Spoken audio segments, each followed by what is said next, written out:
लखनऊ के grand stage पर जहां एक तरफ 60,244 नए पुलिस कांस्टेबल्स ने अपनी जिंदगी का नया सफर शुरू किया, वहीं दूसरी तरफ union home minister Amit Shah ने एक ऐसी बात कह दी जिसका इको पूरे देश के लीगल सिस्टम में गूंज रहा है। स्टेटमेंट तो छोटा सा था, लेकिन इसका इम्पैक्ट बहुत बड़ा। उन्होंने कहा कि 5 साल के अंदर देश में ऐसी स्थिति आएगी कि कोई भी एफआईआर हुआ तो उस एफआईआर पर सुप्रीम कोर्ट तक न्याय नागरिक को 3 साल के अंदर मिल जाएगा। इस प्रकार की व्यवस्था बनने जा रही है। क्या आप इस स्टेटमेंट पर विश्वास कर सकते हैं जब हमारे देश में रोज इतने सारे केसेस और एफआईआर फाइल होती है?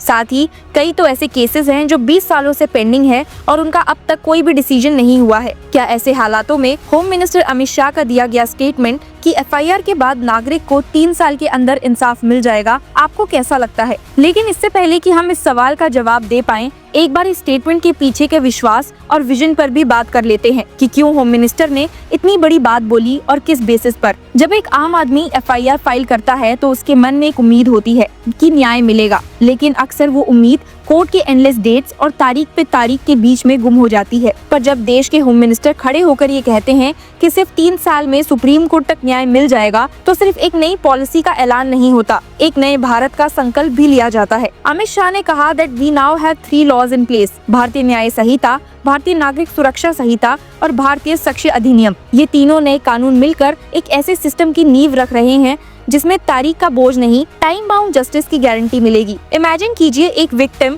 जो एफआईआर लिखवाता है, उसे ये पता हो कि 3 साल के अंदर सुप्रीम कोर्ट तक मैटर पहुंचेगा और न्याय मिल जाएगा। ये सिर्फ कानूनी क्रांति नहीं है, ये एक इंसानियत की जीत होगी। और इस न्यायिक सफर को सपोर्ट देने के लिए अमित शाह ने कहा कि ये नए टेक टूल्स जैसे कि CCTNS यानी कि crime and criminal tracking network and systems, ICJS यानी कि इंटरऑपरेबल क्रिमिनल जस्टिस सिस्टम और फॉरेंसिक साइंस का पूरा इस्तेमाल होगा। We must ensure justice based on all the facilities and technologies of CCTNS, ICJS and forensic science. मतलब कि अब न्याय सिर्फ गवाहों पे नहीं, डाटा, डिजिटल रिकॉर्ड्स और फॉरेंसिक्स पे डिपेंड करेगा। जहां सबूत सॉलिड होंगे वहां जस्टिस डिलेड नहीं, जस्टिस डिलीवर्ड होगा। इस प्लेटफॉर्म पर सिर्फ न्यायिक रिफॉर्म्स का ऐलान नहीं हुआ, ये एक मैसिव रिक्रूटमेंट का सेलिब्रेशन भी था। अमित शाह ने प्राउडली कहा, इन नियुक्तियों में ना खर्ची, ना पर्ची, ना सिफारिश और ना ही जाति के आधार पर कोई भेदभाव हुआ है। ये एक पावरफुल लाइन थी। आज भी भारत के कई पार्ट्स में जॉब्स के लिए रिकमेंडेशन लेटर्स पैसा और जाति के बेसिस पर होता है, लेकिन यूपी में अगर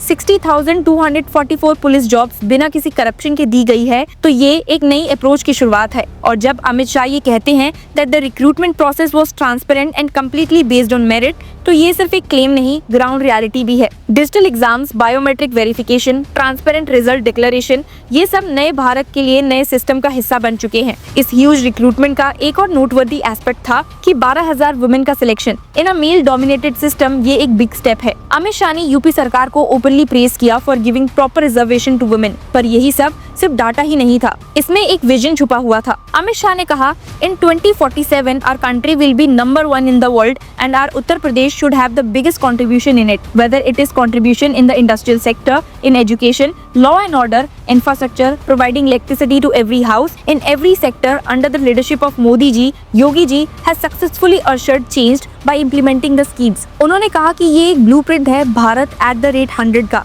और उसमें यूपी का रोल पिवटल है। अमित शाह का ये कहना है कि यूपी अब दंगा मुक्त हो चुका है और ये एक स्टार्क कॉन्ट्रास्ट दिखाता है उस यूपी से जहां पहले राइट्स, माफिया और फेयर का राज था। उन्होंने बोल्डली क्लेम किया that unlike in the past, goons no longer control law and order since the BJP government led by Adityanath came to power। और ये सिर्फ यूपी तक सीमित नहीं है। अमित शाह ने बताया कि नक्सलिज्म जो पहले 11 स्टेट्स में था, अब सिर्फ 3 स्टेट्स में बचा है। By March 31, 2026 India will be completely free from Naxalism. उन्होंने कॉन्फिडेंटली कहा, एक ऐसा दौरा जहां देश के अंदर ही देश को तोड़ने वाली सोच एक्टिव थी, उसका ऑलमोस्ट खात्मा ये इंटरनल सिक्योरिटी की बढ़ती जीत होगी। अब अगर हम वापस आए नए कांस्टेबल्स के लिए अमित शाह के मैसेज पर, तो एक इमोशनल और मोटिवेशनल नोट पे उन्होंने कहा, criminal should fair the police but for poor people, backward classes and scheduled tribes the police should be like मसीहा। इसमें एक दमदार सिग्नल था कि पुलिस का रोल सिर्फ डंडा चलाना नहीं, सामाजिक इंसाफ का पहरेदार बनना भी है। चीफ मिनिस्टर योगी आदित्यनाथ भी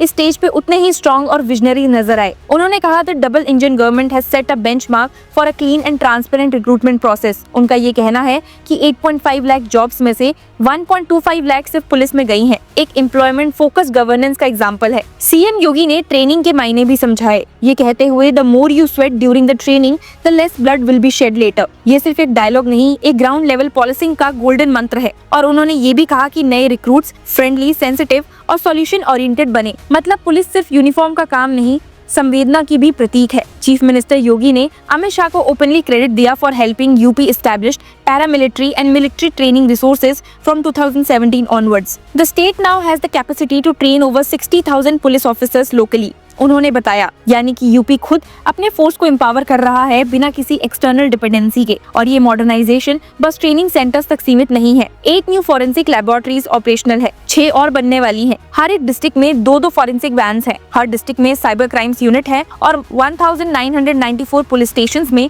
साइबर हेल्प डेस्क हैं। इससे ये क्लियर है कि यूपी पुलिस सिर्फ लाठियों पे नहीं, लैपटॉप्स पे भी रेडी है। पूरे प्रोग्राम में एक बात रिपीटेडली क्लियर हुई कि ये सिर्फ एक सेरेमोनियल इवेंट नहीं था, ये एक सिंबॉलिक ट्रांजिशन था। एक ऐसा ट्रांजिशन जहां पुलिस फोर्स भी मॉडर्न हो रही है, जुडिशरी भी फास्ट ट्रैक मोड में जा रही है और गवर्नेंस भी मेरिट बेस्ड हो चुकी है। इवेंट में यूपी के deputy chief ministers Brajesh Pathak और केशव प्रसाद मौर्य, मिनिस्टर्स सुरेश खन्ना, स्वतंत्र देव, सूर्य प्रताप शाही, बेबी रानी मौर्य और आशीष पटेल भी प्रेजेंट थे। State BJP chief Bhupendra Singh Chaudhary, chief secretary Manoj Kumar Singh और डीजीपी राजीव कृष्णा जैसे टॉप ऑफिशियल्स भी शामिल थे। इससे ये दिखाता है कि ये इवेंट सिर्फ एक सरकारी फंक्शन नहीं था, एक स्टेट लेवल ट्रांसफॉर्मेशन का पब्लिक कमिटमेंट था। अमित शाह के वर्ड्स में एक विजन था, एक चैलेंज था और एक प्रॉमिस भी। Justice with in 3 years of FIR from supreme court. ये कहना इजी है लेकिन करना बहुत मुश्किल। पर जब एक देश के होम मिनिस्टर ये पब्लिक फोरम पे कहते हैं तो उसमें सिर्फ पॉलिटिक्स नहीं होती, उसमें अकाउंटेबिलिटी भी होती है। भारतीय न्याय संहिता, भारतीय नागरिक सुरक्षा संहिता